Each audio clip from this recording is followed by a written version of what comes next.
O ito si BBM, ayaw daw niya ng impeachment kay BP Sara. O pakinggan natin to, hindi pa daw panahon. Hindi practical sa ngayon ng impeachment. O kailan nga magiging practical yan, Bongbong? Kailan magiging practical yan? Kapag hindi na nagrally ang Iglesia ni Cristo, pakinggan natin nga sasabihin na naman nito ni Mr. President. Mr. President, ang pinakamasipag nating presidente at pinakamamahal nating presidente dahil lahat ng presidente, ang mahal, lahat ng bilihin, nagmahal nung siya ang naging presidente.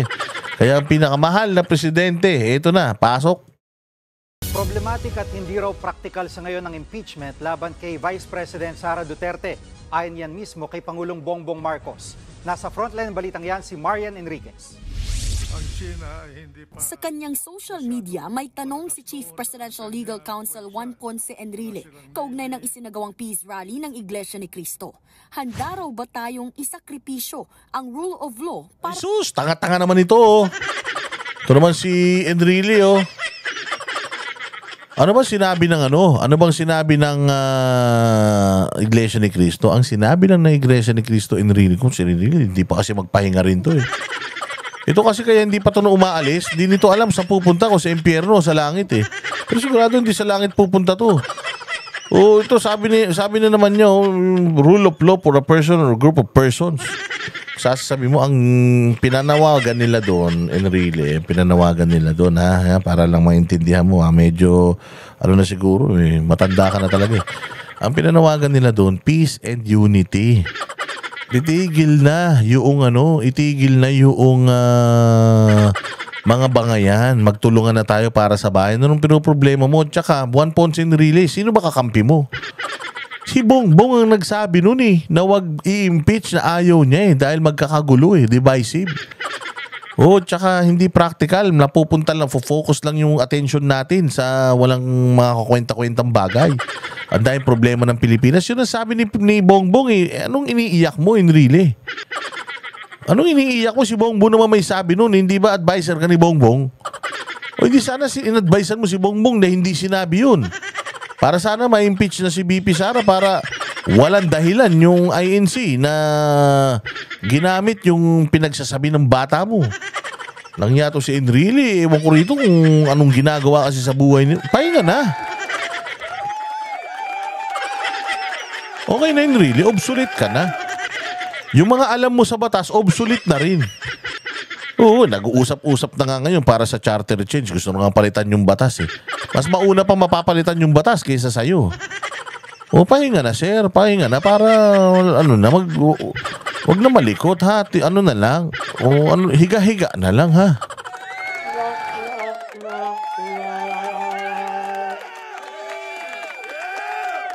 Para lang sa isang tao o grupo ng mga tao. Dagdag pa ni Enrile, very detrimental precedent o napakasamang halimbawa kung susundin ng... Enrile, ang may sabi nga niyan, si Bongbong. Kaya nagrally INC, pinanghawakan nila yung sinabi ni Bongbong. Ano sabi ni Bongbong? Wag i-impeach. Ayaw ko ng impeachment.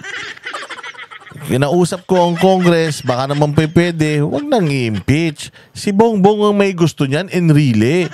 Putang ina ka, ba't nagagalit ka sa INC? Buwisit ka. Sa INC ka nagagalit. Si Bongbong ang nagbigkas niyan. Ine-echo lang ng INC at sinabi ng INC, sinusuportahan namin ng presidente ang sinabi ng presidente na wag i-impeach si BP Sara. Si Bongbong may kasalanan. Si Juan Ponce Enrile kung ano-anong ginagawa mo. Pag di na kaya, pahinga na. Dami-dami mong sinasabi. Asan na yung pera ni Napoles? Asan na yung mga pera ng ng PDAP? Juan Ponce Enrile. Tsaka kayo yung mahilig mag-rally-rally dati Kayo nagpatalsik kay Marcos Sr. noon dahil sa kahayupan nyo, tapos ngayon gumaganyan ka?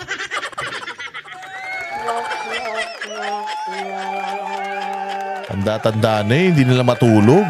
Diretso. Lohika na tila pinapahiwatig ng INC sa kanilang rally. Giit pa niya, hindi naman agad makukulong ang pina-impeach na opisyal dahil lang sa pagpapatalsik sa kanya. Ayaw nga ni BBM. Ang dahil mo pang sinasabi, kausapin mo si BBM. Oh, advisean mo ng maayos si BBM, hindi yung kayo nag-aaway-away kayo sa mga statement nyo. Gulo-gulo nyo, pasikatang kasi kayo, puro kayo mukhang mga presidente, feeling nyo presidente kayo lahat eh. Ikinasa ng INC ang rally para suportahan ang posisyon ni Pangulong Bongbong Marcos. Linaw ikinasa ng INC ang rally para suportahan ng sinabi ni Bongbong. Anong kinakagalit mo really? Bago mo pangaralan ng INC, pangaralan mo si Bongbong. Ikaw ang legal advisor ni Bongbong, di ba? O sobrang tanga, hindi naiintindihan yung sinasabi mo. Hindi rin kasi naiintindihan ni Bongbong yung panawagan ng INC. Sabi ng INC, ang mahal ng bilihin, ito ang atupagin. Anong sabi ni Bongbong? Maraming salamat, INC, sa inyong suporta sa gobyerno ko. Anak ng tinapay. Ang hirap pagka... Ang hirap kapag ang hirap pagka kamukha na ni Groot. Yung nagbibigay ng advice, tapos yung tumatanggap ng advice, luya na din yung utak. Tuyot na rin yung utak. Wala talaga, hindi kayo magkakaintindihan. Para kayong hapon at saka inchik. Oh, para kayong hapon at inchik. Kahit umaga hanggang gabi, hindi kayo magkakaintindihan talaga. Tigil nyo na yan. Kung ano man ang hinihit-hit nyo. Kung ano man ang binabatak nyo, tigil nyo na yan. O, nakakasama na sa mga kalusugan nyo yan, ha? Kaugnay ng impeachment complaint laban kay Vice President Sara Duterte. Ngayon naman, sang-ayon daw si Pangulong Marcos sa mga pahayag ni Enrile. Ang ina niyan. Itong magulo si Bongbong. Ayaw niya ma-impeach si BP. Pero sang-ayon siya kay Enrile. Puta naman. Bongbong, make up your mind. Ang gulo mo. Tangina, kaya ganito nangyayari sa bayang Pilipinas eh. Panindigan mo na lang kasi, ipa-impeach mo kung pa-impeach mo, kung hindi. Puta, nagbitaw ka ng salita, ayaw mo. Nagsalita si Enrile ngayon, okay, tama si Enrile. Ano ba talaga? Siguro nung bata to, ang pinaglihito sa clay. O, nahuhulma yung ulo kung ano sabihin mo, yun ang tinatanguan eh.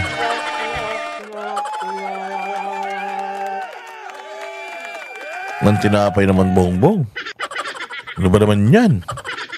Dumikit-dikit ka lang ulit dito sa mga teletabi ng mga pinsa mo. Tsaka tong ng tingog party list eh.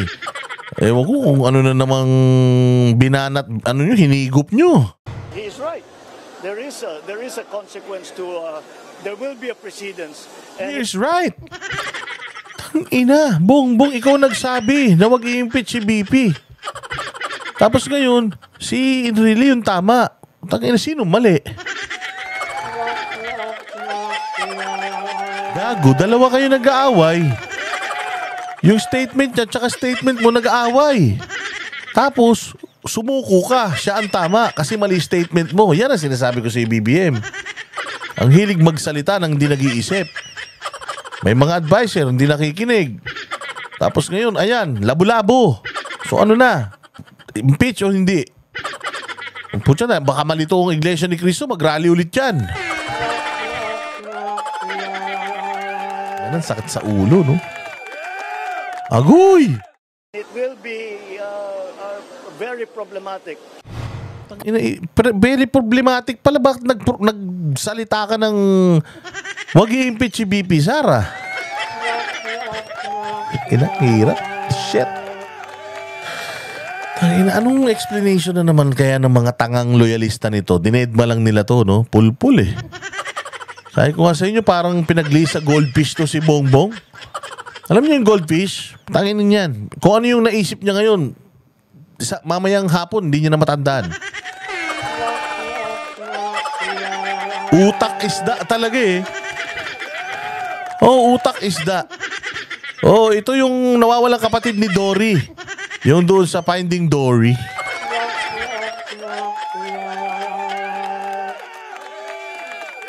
Ang pinagli sa isda. Saan ka pinagli? Sa isda. Bakit? Malansa ka? Hindi. Tanga ko. Okay na ganun yan. Sakit sa ulo po, China. Pag napanood to ni Pastor, patay ako. Ang dami ko na naman kabalbalan dito. Ay, naku po, Pastor, pasensya na. Pasensya na, Pastor, ha. Oo, kung in the future, mapanood mo to, pasensya na po. Oo, wala talaga masabi matino sa mga hayop na ito, eh. Opo, pinaglihi sa tanigi yata itong mga to, eh. Puro karne, walang utak, eh.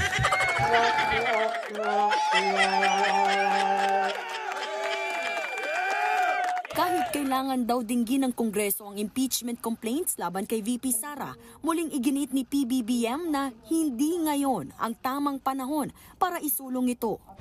I don't think that now is the time to go through that. So, Talaga pwede ngayon. Putang ina, nagbabala ng INC. Now is really not the time. Because why? INC, nagbabala na sa'yo. Pinangahawakan namin yung sinabi mo. Pagka yan, tinuloy mo, good luck. Good luck, pucha yan. Nakita mo yung gano'n kami karami? Gulat ka. Pag lahat kami umakyat sa bakod ng Malacanang, matatai ka. Gumagaganyan yung mga yan, di ba?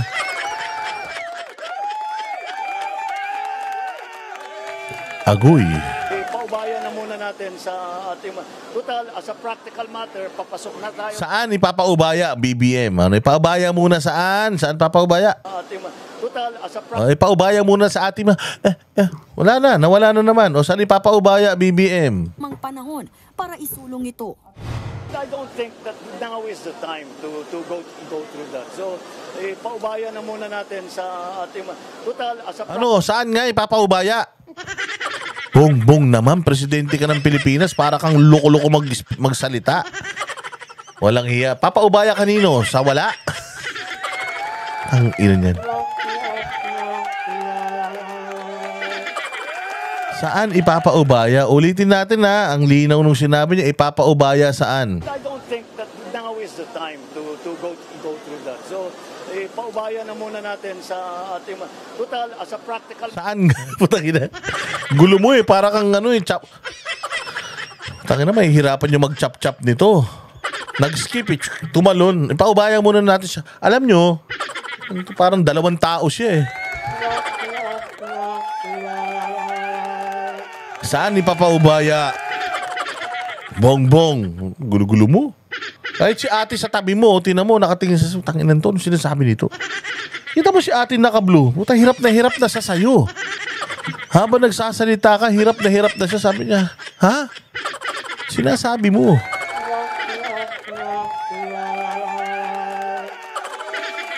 Tapos etong nakaitim sa tabi niya, sabi, puta, wala na naman tong Ito si ate, hirap na sa buhay, Pinakinggan pa kasi ito si Bongbong, eh. Nung nakikinig si ate sa sinasabi niya, wala siyang matinong sinasabi. Yung si ate parang gusto ng umiyak. Di ba, Esme? Kaya na si ate parang namatayan, eh. Sabi ni ate, tangin na to si Bongbong talaga. Anong tinitira kaya nito? Ang payat na minsan namamaga yung muka. Minsan ang payat ng muka. Minsan singkit. Minsan mulagat. Ilang bongbong ba meron tayo rito? Ba't iba-iba itsura? Sabi siguro, si bongbong ba to? Kahapon lang minamanas to ah. Ba't ngayon? Ang payat na naman. Buta pa iba-iba na itsura. Iba-iba na itsura ni Bongbong, no? Minsan maitim, minsan maputi, minsan maputla. Siya dito, payat siya dito. Oo, minsan gumingiw eh. Minsan, ewan ko, ang gulo-gulo ng pagkatao ni Bongbong. matter, papasok na tayo sa campaign period. Sa practical matter, the timing is very poor. Ayon naman sa kilalang malapit sa mga Duterte na si dating presidential spokesperson Salvador Panelo, tuloy pa rin ang impeachment pero hindi lang ngayon. Tuloy, kaya lang yun, medyo i-postpone muna natin. Postpone. Hindi masabi nila. Pero Si Sal Panelo, ang tapang. Kaya kung sino-sino kasama niya, lahat ng kalaban ng Duterte kasama niya. No? Ito naman kasama niya naman tong babaeng to, yung makapal yung labi. Yung akala niya siya yung pinakamagaling na abogado sa buong universe. Ito yung abogado ng mga human rights victims. kasi takot yata na, pero tutuloy nila yan. unless there will be a change of present dispensation. Ikinadismaya naman ng Tangina, ito na si ate. Oh. Ito, pinagdi sa isda. Oo, ito pinagdi sa isda. Puta na yung utak nito, ganito lang, oh. Mas malaki lang ng konti sa munggo. Kasi laki lang ng Jolin. Yung tangina, ito ang tangan tao, eh. Oh, alam mo pag tinanong mo to, ate, saan ka pinaglihi? Sa tanga.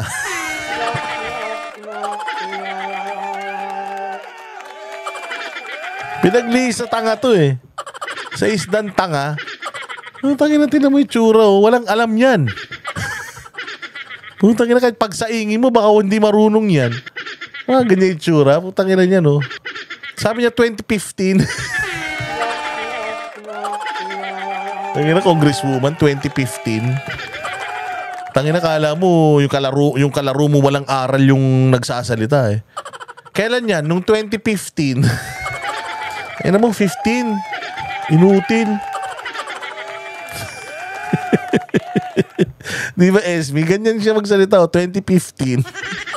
Ginang-inan yan. Ganyan yung kalaro mo sa goma, eh. Natatanda mo yung mga kalaro nyo sa goma, yung tinatarget nyo yung goma. Ganyan yun, 2015.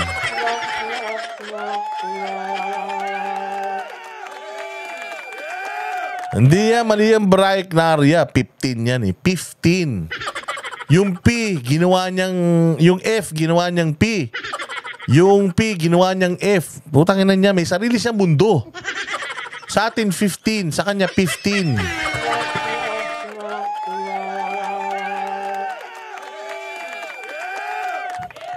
isa sa mga nag-endorso ng impeachment complaint na si ACT Teachers Party List Representative Franz Castro ang pahayag ni PBBM. Ibig mo sabihin, pati siya ay hindi siya naniniwala na dapat na panagutin sa kanyang kasalanan sa bayan, si Vice President Duterte. Oo, taka. Babala ni Castro. Yun yung sinabi niya, eh. Wag nga, ayaw nga niya.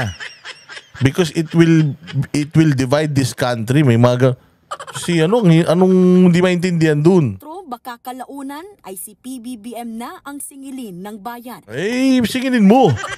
Tangina, magkano ba binabayad sa'yo para singilin mo? Di mo si binabayaran na maayos yata yan, BBM, kaya sisingilin ka na daw. Kung hindi matuloy ang impeachment, sa susunod na linggo pa posibleng maipasa sa opisina ng House Speaker ang mga impeachment complaint. Nagbabalita mula sa front. Ay, nako. Yan ang mga balita to.